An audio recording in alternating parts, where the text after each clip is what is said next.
நாங்கள்லாம் படிக்கும்போது இப்படி ஒரு வாய்ப்பே கிடையாது. இப்போது நிறைய வாய்ப்புகள் பெருகி இருக்கின்றன. அந்த வாய்ப்புகளை சரிவர நீங்க பயன்படுத்த வேண்டும். நீங்க டெய்லி ஒரு வாட்டி நீங்க மிரர்ல பாக்குறீங்களா தானே, அந்த மிரரே உங்களுக்கு biggest competitor. If you are going to prepare for UPSC, I would suggest keep the phone aside. பழைய ஃபோன் இருக்குல்ல, சாம்சங், நோக்கியா ஃபோன்ஸ், அந்த மாதிரி ஒரு ஃபோன் வாங்கி கையில் வச்சுக்கோங்க.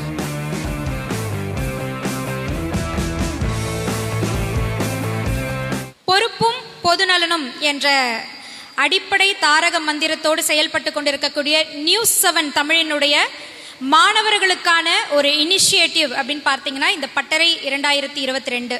இது கோயம்புத்தூர்லேருந்து தொடங்கி நிறைய ஊர் போனோம். வெள்ளூர், திருச்சி, மதுரை, இந்த மாதிரி பல ஊர்களை கடந்து இப்போ நாகர்கோயிலில் மாணவர்களுக்கான இந்த ஒரு நாள் பயிற்சி பட்டறைக்காக இங்கே வந்திருக்கோம். எங்களோடு கைகோர்த்து இருக்கக்கூடிய கிங் மேக்கர்ஸ் IAS அகாடமி போட்டித் தேர்வுகளுக்காக மாணவர்களை தயார் செய்வதில் மிக சிறப்பான இடத்தை வகிக்கக்கூடிய அவர்களும் எங்களோடு தொடர்ந்து இணைந்து செயல்பட்டு இருக்க இந்த தருணத்தில் நம்ம நாகர்கோயில் மாணவர்களுக்கு இந்த UPSC தேர்வுகளை எப்படி அணுகிறது, எப்படி எளிமையாக நீங்கள் போய் அதை வெற்றி பெற முடியும், அதே மாதிரி TNPSC தேர்வுகளை எப்படி நீங்கள் எளிமையாக அணுக முடியும், அதை எப்படி நீங்கள் கையாளலாம், யார் யாருக்கெல்லாம் அதில் வாய்ப்புகள் இருக்குது, யார் யாருக்கெல்லாம் அதில் தகுதி உடையவர்கள், அதில் எவ்வளோ வாய்ப்புகள் இருக்குது, இது எல்லாவற்றையுமே இந்த ஒரு நாள் பயிற்சியில் நீங்கள் அனைவரும் தெரிஞ்சுக்க போகிறீங்க. ST இந்து கல்லூரியினுடைய முதல்வர் முனைவர் டி. சிதம்பரதானு அவர்கள் இதோ உங்கள் முன்னால் பேச வருகின்றார். News7 தொலைக்காட்சியும் நடத்துகின்ற UPS TNPSC எக்ஸாமினேஷன் பயிற்சி பட்டறைக்கு வந்திருக்கின்ற பயனாளிகள், நம்முடைய மாணவ மாணவிகள் அவர்களே, இந்த நிகழ்ச்சியினுடைய சிறப்பு விருந்தினர் மாவட்ட கண்காணிப்பாளர் மற்றும் இங்கு வருகை தர இருக்கின்ற மாநகராட்சியினுடைய கமிஷனர் அவர்களே, News7 தொலைக்காட்சியினுடைய இந்த ஏற்பாட்டை ஏற்படுத்தி கொண்டிருக்கின்ற அன்பு நண்பர்களே, உங்கள் அனைவருக்கும் என்னுடைய முதற்கண் வணக்கத்தை தெரிவித்துக் கொள்கிறேன். இதுபோல் பயிற்சி பட்டறைகள் எங்கள் கல்லூரியிலும் கடந்த 3 ஆண்டுகள் நடைபெற்று கொண்டிருக்கிறது. ஆனால் அந்த பயிற்சி பட்டறை என்பது ஏதோ ஒரு 10 நாள் 20 நாள் பயிற்சி பட்டறை என்று எடுத்துக்கொண்டால் நாம் முன்னேறி செல்வது என்பது கொஞ்சம் ஒரு கடினமான காலமாகும். நம்முடைய குறிக்கோளை அடைய வேண்டுவதற்காக நாம் எல்லா வழிகளிலும் முயற்சிகளை மேற்கொள்ள வேண்டும். அப்படிப்பட்ட முயற்சியின் தொடக்கம்தான் இந்த பயிற்சி பட்டறை என்று கூறினால் அது மிகையாகாது. நான் முதற்கண் இந்த News7 தொலைக்காட்சிக்கு என் அன்பான பணிவான வணக்கத்தையும், அவர்களுக்கு இந்த நிகழ்ச்சியானது மென்மேலும் வளர்ச்சி பெற்று மெருகூட்ட வேண்டும் என்று வாழ்த்துகிறேன். மாணவ மாணவிகளே, இது ஒரு தொடக்கம்தான், இது ஆரம்பம்தான். இந்த தொடக்க புள்ளியை நீங்கள் மையமாக வைத்துக்கொண்டு உங்கள் வாழ்க்கையில் முன்னேற வேண்டுமென்றால், உங்கள் இலக்கை எட்டி அடைய வேண்டுமென்றால், நிச்சயமாக நீங்களுடைய ஒருமித்த இலக்கை அடைவதற்கு எல்லா வழிகளிலும் முயற்சி செய்ய வேண்டும். கல்லூரி பேராசிரியர் என்ற முறையில், குரு என்ற முறையிலே நாங்கள் சில வழிகாட்டிகளை சொல்லலாம். மாவட்ட கண்காணிப்பாளர்களுக்கு எங்கள் கல்லூரி தான் முதல் துறை வந்திருக்கிறார். கடந்த 5 ஆண்டுகளாக எங்கள் கல்லூரியில் பேங்க் எக்ஸாமுடைய கோச்சிங் சென்டர் நடந்துருக்கு. And we have excellent placement cell in our campus. நீங்கள் நினைத்து பார்த்திராத கம்பெனிகள்லாம் எங்கள் கல்லூரிக்கு வந்து மாணவ மாணவர்களை தேர்வு செய்து கொண்டிருக்கிறார்கள். குறிப்பாக HCL கம்பெனி வராங்க, TCS கம்பெனி வராங்க, CTS கம்பெனி வராங்க. ஒரு ஆர்ட்ஸ் அண்ட் சயின்ஸ் கலை அறிவியல் கல்லூரியில் இது போன்ற தொழில் நிறுவனங்கள் எல்லாம் இங்கு வந்து மாணவர்களை தேர்வு செய்தார்கள் என்றால் உண்மையிலேயே அந்த நிறுவனம் ஒரு இலக்காக வளர்ச்சி பெற்ற நிறுவனமாக இருந்தால் தான் இதெல்லாம் திறம்பட நடத்த முடியும். இந்த மாவட்டத்தில் மாணவ மாணவிகள் எல்லாம் நன்கு அறிவு புலமை மிக்கவர்களாக இருக்கிறார்கள். ஆனால் என்னுடைய 35 ஆண்டுகால இந்த கல்வி பொது வாழ்க்கையில் என்ன ஒரு குறை என்று கூறினால், நமது மாவட்டத்தை சார்ந்த மாணவ மாணவிகள் வெளியில் சென்று வேலை பார்த்து அங்கிருந்து வருவதற்கு கொஞ்சம் ஒரு சோம்பேறித்தனம் இருக்கு. முன்னாடி அப்படி கிடையாது, எல்லா இடமும் எல்லாம் போய் இருப்பாங்க. எங்கள் கல்லூரியில் தேர்வு செய்கின்ற ஹெச்சிஎல் பிளேஸ்மெண்ட் ஆனாலும் சரி, டிசிஎஸ் பிளேஸ்மெண்ட் ஆனாலும் சரி, other then computer students, computer கணினி அறிவியல் இல்லாத மாணவர்களை தேர்வு செய்யும் போது அவங்களுக்கு கொடுக்கக்கூடிய மாத சம்பளம் தொடக்கத்தாக 22,000 ரூபாய் கொடுக்குறாங்க. 22,000 பெர் மந்த் சேலரி. இது ஒரு 1 இயர் கோர்ஸ். 1 இயர் அவங்க இது பண்ணுறாங்க. அது முடிஞ்சதுக்கப்புறம் ரெகுலர் பே ஃபிக்ஸேஷன் வித் எல்லா அலவன்ஸ் எல்லாம் கொடுக்குறாங்க. ஆனால் அதில் சேரக்கூடியவங்க வருடந்தோறும் ஒரு 75 to 80 மாணவர்கள் அந்த நிறுவனங்களில் சேர்கிறார்கள். ஆனால் அவங்க நீடித்து தொடர்ந்து செல்வார்கள் என்று பார்த்தால் அதனுடைய இது ரொம்ப மிக குறைவாக தான் இருக்கிறது. ஆகவே வாய்ப்புகள் வரும்போது, நாங்கள்லாம் படிக்கும்போது இப்படி ஒரு வாய்ப்பே கிடையாது, இப்படி ஒரு பெரிய தொழில் நிறுவனங்களே கிடையாது. ஆனால் இப்போது நிறைய வாய்ப்புகள் பல பெருகி இருக்கின்றன. அந்த வாய்ப்புகளை சரிவர நீங்கள் பயன்படுத்த வேண்டும். அப்படி ஒரு காலகட்டத்தில் தான் இன்று நீங்கள் இருக்கிறீர்கள். ஏனால் இந்த உலகமயமாக்கல்ல காம்படிஷன் ஜாஸ்தி ஆயிடுச்சு. அப்போ அப்படி வரும்போது நம்முடைய திறமை வெளிப்பட வேண்டும். நம்முடைய திறமை நன்கு வெளிப்பட்டால்தான் நம்முடைய இலக்கை நோக்கி நாம் அடைய முடியும். அதற்கு இந்த News7 தமிழ் சேனல் அவர் நடத்துகின்ற இந்த பயிற்சி பட்டறை மிகவும் பேருதவியாக இருக்கும். எங்கள் கல்லூரியிலே நான் இடம்தான் கொடுத்துருக்குறேன், வேறு ஒன்றும் பண்ணலை. இதே மாதிரி நிறைய ப்ரோக்ராம் நடத்துறதுக்கு நாங்கள் சொல்லப்போனால் எந்த கட்டணமும் வசூலிக்காமல் நாங்கள் கொடுப்போம். இது இன்று மட்டுமல்ல, காலம் தொட்டு நடைபெற்று வருகிற ஒரு நிகழ்வு. இந்த கல்லூரியானது மிக சிறந்த கல்லூரி. நான் என் கல்லூரியை பற்றி ரொம்ப மிக பெருமையாக பேச விரும்பவில்லை, எல்லோருக்கும் தெரியும். ஆகவே இந்த நிகழ்வு ஒரு சரியான இடத்திலிருந்து ஆரம்பமாகிறது.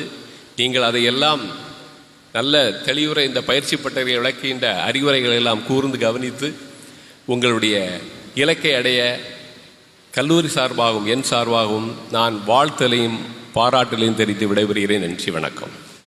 Please welcome sir Harikiran Prasad IPS அவர்கள்.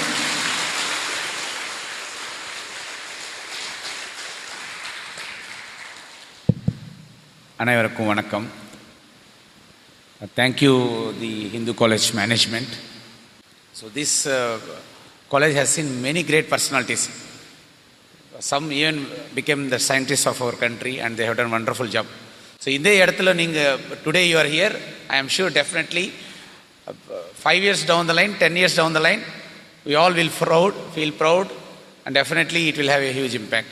I also thank News7 for organizing such a event where this is the age where it needs constant guidance. In the age la நம்ம கரெக்டான கைடன்ஸ் கொடுத்தா definitely it will help for their career, not just for your career. You are the future of our country. Tomorrow's India is with you. Imagine if every one of you becomes a very highly contributing person to the society in terms of service, in terms of your dedication to this nation. The nation will progress beyond what we can imagine today. So with that start, I would like to share a few of things. I was also like you. I come from a small village in Chittoor. I am basically from Andhra Pradesh. My father and mother, we are all from agricultural family. So ungal madiri da namu oda இடத்துல we are studying. And fortunately, we are blessed to listen to a lot of motivational stories and speeches. I never thought I will become a police officer. I never thought I will write civil service examination. அதுக்கப்புறம் engineering படிச்சுட்டு then I had an opportunity to work abroad. I had an opportunity to work for more than 13 countries, southern Germany, Europe, Middle East, North Africa, most of countries. We were working for solar energy systems as a project. So when I was working abroad, then I was thinking about myself, like what will be myself 10 years down the line, 10 வருஷம் படி எப்படி இருக்குன்னு சொல்லி. I already did my masters by that time. It was a very tough decision. Already ஒரு நல்ல job கிடச்சிருக்கு, நமக்கு ஒரு நல்ல சேலரி, ஒரு நல்ல ரெஸ்பான்சிபிலிட்டி. அந்த நேரத்தில் I decided that I have to do something. I have to come back to my country and I want to be here itself. I was not thinking that I will write civil services. கண்டிப்பாக நம்ம இந்தியாவுக்கு வந்துடணும் வந்து யோசனை பண்ணியிருந்தேன். When I come back, then I thought like, why don't we try civil services? If you can try, definitely the intention is good. All my youngsters here, நமக்கு எல்லாருக்குமே 99.9% of our DNA is same. I am telling you again, 99.9% DNA is same. Mind is not the problem. Mindset is the problem. If you have a right mindset, if you have a right attitude, approach, consistently, persistently, whatever you want to become, you can become. I am going to share you one more example. After that, I will come back to my story. I have a friend. He also became a civil servant, but he is blind. எதுவுமே பார்க்க முடியாது. He cannot see anything. You know, in UPSC examination, there are many subjects. You should know about the public administration, polity, geography, economy, history. இதெல்லாம் நம்ம we will be watching, reading, and we will be feeling. Imagine a person who cannot even see. என்னவே தெரியாது. For example, Dravida style of architecture, ஒரு temple எப்படி இருக்கும், நகரா style ஒரு temple எப்படி இருக்கும், வேற ஒரு கிளாசிக்கல் டான்ஸ் கூச்சிப்புடிக்கு பரதநாட்டியம்க்கு என்ன டிஃபரன்ஸு, இல்லை some kind of governmental scheme எப்படி போகுது, இதெல்லாம் வந்துட்டு நம்ம பார்க்குறோம். we are reading, we can write in the examination. Imagine a person who cannot see. If time permits, I will share that clip with our News7 team. You can just put that clip about him. He cannot even see. And if he become a civil servant, if he can become a civil servant, why not we can become a civil servant? நமக்கு எல்லாம் இருக்கு. All that is needed is a proper determined mindset. The competition is within you. There is no competition except within you. நீங்க daily ஒரு வாட்டி நீங்க மிரர்ல பாக்குறீங்களா தானே, அந்த மிரரே உங்களுக்கு biggest competitor. Tomorrow I am going to stand at the same mirror at a different position. I all wish one day News7 team should call each one of you, please come here and address. That should be the goal. ஒரு நாளுக்கு நம்மளே வந்துட்டு ஒரு news channel எனக்கு கூப்பிட்டு சொல்லணும், please come, please motivate our youngsters. You all should become a role models. The moment you go out, you have to face the competition. And there is no shortcut to success. You have to work hard, but in a way what examination deserves. You cannot get yourself deviated much. You should have a very focused strategy. That broader goal irukkum. Exam eppadi irukku. So the best strategy for any examination is to take the previous year's questions papers. ஒரு 10 years previous years என்ன கேட்டார், இந்த questions எல்லாம் எங்க நின்று கேட்டார், சிலபஸ்ல இது எங்க இருக்கு, அதுக்கு நான் எப்படி ப்ரிப்பேர் ஆகணும். For example, for you also, you can take the last 10 years examinations question papers, என்னென்ன கேள்வி கேட்கிறாரு. Tomorrow when I am going to write, more or less the questions will be from the same syllabus, so you will be very much prepared. You should do that reverse engineering process, right from the syllabus to question paper, again going back to the syllabus. இது எங்க இருக்கு, இந்த எந்த இடத்துல இது கேள்வி கேட்டாரு. For example, in the Dravida style of architecture, இது எந்த இடத்துல இருக்கு, இல்ல Paleolithic site இது எங்க இருக்கு. So you should do your reverse engineering and you should keep on self loop மாதிரி continuous upgrade பண்ணே இருக்கணும். ஏதாவது மிஸ் பண்ணிட்டோமான்னு இருக்கணும். It's a very interesting activity to prepare for civil services. In fact, preparing for civil services itself gives us a lot of exposure to many things you learn. Because school படிக்கிறது அந்த 10th class தான் இருக்குமாங்க syllabus. But school படிக்கிறது டைம்ல you will not be focusing much on the same photosynthesis process. Imagine in UPSC or prelims examination, they ask a question on photosynthesis also. They ask a question on evolution also. All these things we studied. But at the time we will not give that much attention at that particular age. But now you should go back, you should read it thoroughly, you should equip yourself so that you face the competition. I wish every one of you all the very best. I am sure from this August platform, you all will fly and rise high. Thank you. வீட்ல எவ்வளவு மகிழ்ச்சி அடைவாங்க. உங்களுடைய பொறுப்பு என்ன? கேள்வி உள்ள இருக்கு, வெளியே வாங்க, அவங்களும் உங்களை மாதிரி தான், உங்களுடைய நண்பர்கள் தான். உங்க மனசுல போட்டி தேர்வு சம்பந்தமா இல்ல நீங்க போக போறிய ஃபீல்டு சம்பந்தமா என்ன கேள்வி இருக்கோ கண்டிப்பா கேட்கலாம். இப்போ உங்க முன்னாடி திரு ஆனந்த் மோகன் ஐஏஎஸ் அவர்கள் பேச இருக்கின்றார். ஒரு நல்ல கைத்தட்டலோட அவரை வெல்கம் பண்ணிடலாம். Please welcome sir.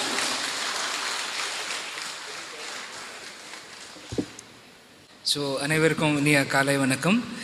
Respected SP sir and News 7 team, that is their motivation. Well and good.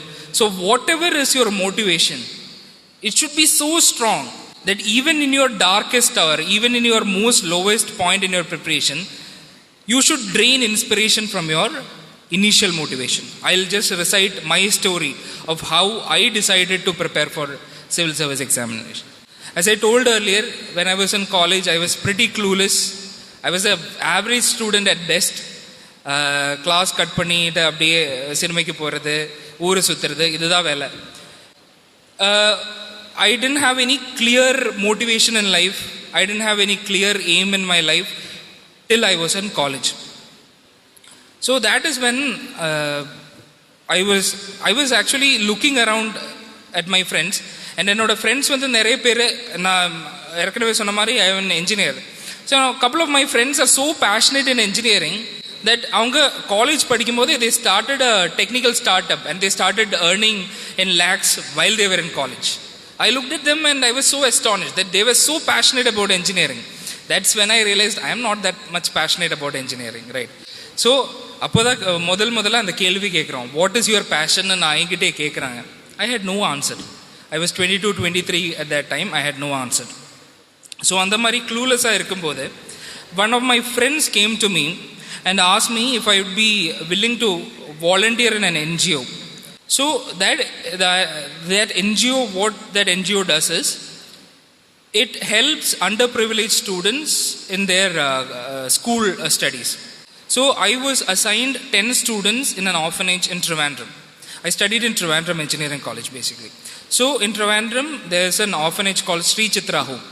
So on the orphanage home I was assigned 10 students and I was to teach them English and science to help them with their school studies. After school வந்து ஒரு 1 hour அவருக்கு இந்த விஷயத்தை சொல்லி கொடுக்கிறது. I was so interested in that. என்னோட class cut பண்ணி I would come here. I was so interested in teaching these kids. I fell in love with them. So every day I would run after school to this orphanage to teach these kids. So there was this one particular girl. Normally she is very studious, she is very attentive. But on this one particular day, that day I won't forget for the rest of my life, because that is the day that changed my life forever. So on this particular day, this girl seems to be very distracted. அப்படியே டிஸ்ட்ராக்டடாக இருந்து கிளாஸில் நான் சொல்கிறது எதுவும் கேட்கல, note புக்கில் ஏதோ scribble பண்ணிட்டு இருந்தாங்க. She was scribbling something in her note book. So as any teacher என்ன வரும், கோபம் வரும் இல்லையா? As any teacher I got angry. I scolded her. She started crying. She's a teeny tiny girl, like 5th standard girl. She started crying. Somehow I consoled her. I finished my lesson. I was teaching fractions that day. I remember everything as it is. I drew a piece of cake and divided it into 5 pieces and I was telling them how 1 is 1 out of 5. அந்த மாதிரி fractions நமக்கு சொல்லிக் கொடுக்கணும்ல கிளாஸில், அது மாதிரி நான் சொல்லிக் கொடுத்துட்டு இருந்தேன். And this girl was very distracted. So somehow I finished the class. I called her and asked her, என்ன பாப்பா என்னாச்சு, why are you not able to focus in class today? Then she opens up a notebook to the last page, right? And in the notebook, in her very neat handwriting, she has made a list.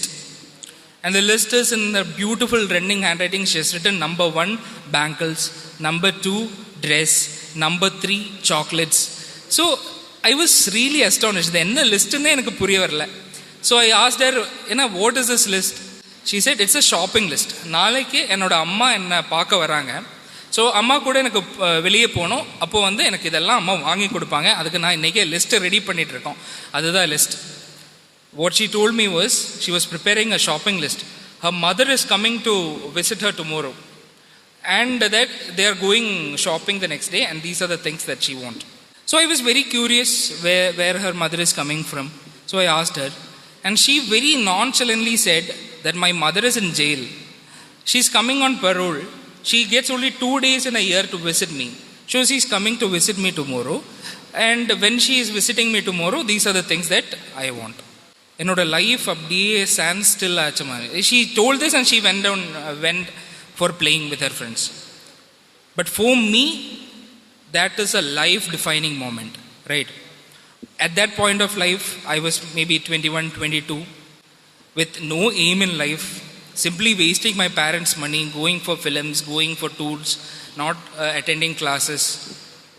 But that is the point in life when I realized how lucky I am to have a school education, to have a proper college education, to have loving parents, to have their presence. அப்பா அம்மா college விட்டு வீட்டுக்கு போய் அப்பா அம்மா கட்டி பிடிக்கிறதுக்கு 2 பேர் வீட்டில் இருக்காங்க, ஒரு வீடு இருக்கிறாங்க, 3 நேர சாப்பாடை பற்றி யோசிக்க வேண்டாம். That is when I realized all of these things, 3 meals a day, a house, my education, everything which I was taking for granted was in fact a luxury for many people. It's because of my privilege that I was not aware of all this. And that is when I realized, okay, this is my passion. Whatever I want to do in my life, I want to be helping these people. There are a lot of people who are lot less fortunate than all of us, right? And if what we can do is help them by 1%, in whatever I wanted to do, I wanted to help them in whatever little way I can. டெக்னாலஜியை வந்து கரெக்டாக use பண்ணிட்டீங்கன்னா உங்களோட ப்ரிப்ரேஷனுக்காகட்டும், உங்களோட லைஃபில் ஆகட்டும், எங்கே வந்தாலும் it will make your life better, it will make your life easier. But what is happening is we are getting addicted to these technologies and we are simply wasting time. So if you are going to prepare for UPSC, I would suggest keep the phone aside. பழைய phone இருக்குல்ல, Samsung, Nokia phones, அந்த மாதிரி ஒரு phone வாங்கி கையில் வச்சுக்கோங்க கால் பண்ணுறதுக்கு, அது மட்டும் போதும். Then use your laptop to access the internet, use the exams, access the tests and everything. Social media is not required for clearing UPSC. அது வந்து டைம் ஸ்பெண்ட் பண்ணால் it's a waste only. Thank you. திரு ராம்குமார் அவர்களை வரவேற்போம். UPSC தேர்வுக்கு தயாராவது எப்படி என்பதை பற்றி தெரிந்து கொள்ளலாம். நான் இங்கே என்ன சொல்ல போகிறேன்னா, ஏன் ஒரு கவர்மெண்ட் ஜாப் அப்படிங்கிறது எவ்வளோ முக்கியம், அதுலேயும் நீங்கள் ஒரு விஏஓலேருந்து குரூப் 1 ஆஃபீஸர்லேருந்து குரூப் 2 ஆஃபீஸர்லேருந்து ஐஏஎஸ் ஆக வரைக்கும் ஆனீங்கன்னா அதோட முக்கியத்துவம் என்ன, வாட் இஸ் த இம்பார்ட்டன்ஸ், சரியா? First you should know that. SP sir பேசும்போது சொன்னாங்க, first you have your own motivation, உங்களுக்குன்னு ஒரு மோட்டிவேஷன் இருக்குன்னு சொன்னாங்க. நம்ம கமிஷனர் சாரும் சொன்னாங்க, self motivation is very must. உங்களுக்குன்னு ஒரு செல்ஃப் மோட்டிவேஷன் இருந்தால் தான் it will take you through the preparation, சரியா? ஸோ நீங்கள் ஒரு கவர்மெண்ட் எம்ப்ளாயி, அதாவது ஒரு குரூப் 1 விஏஓ ஆகுறீங்க, இல்லை டு த டாப் ஐஏஎஸ் ஆகுறீங்க அப்படின்னா அதனால் என்ன பண்ண முடியும் அப்படின்னா, உங்களுடைய ஒரு கையெழுத்து, your one signature can change the lifes of millions. அதை மைண்டில் வச்சுக்கோங்க, சரியா? இந்த எவ்ரிடே லைஃப்பில் வந்து நீங்கள் பல விஷயங்களை கம் அக்ராஸ் பண்ணுவீங்க. நம்ம சொசைட்டி ஏன் இவ்வளோ மோசமாக இருக்குது, சொசைட்டியில் ஏன் இவ்வளோ பிரச்சனைகள் வருது, ஏன் ஏழைகள் இருக்காங்க, ஏன் பட்னி இருக்குது, ஏன் ரோடெல்லாம் மோசமாக இருக்குது, இது எல்லாமே நீங்கள் கம் அக்ராஸ் பண்ணுவீங்க. இதுக்கெல்லாம் நீங்கள் சொல்யூஷன் கொடுக்கணும்னு நினைப்பீங்க, நம்மளால் ஒன்றும் பண்ண முடியலேன்னு நினைப்பீங்க. இதெல்லாம் எப்போ பண்ண முடியும்? Only if you are in that position.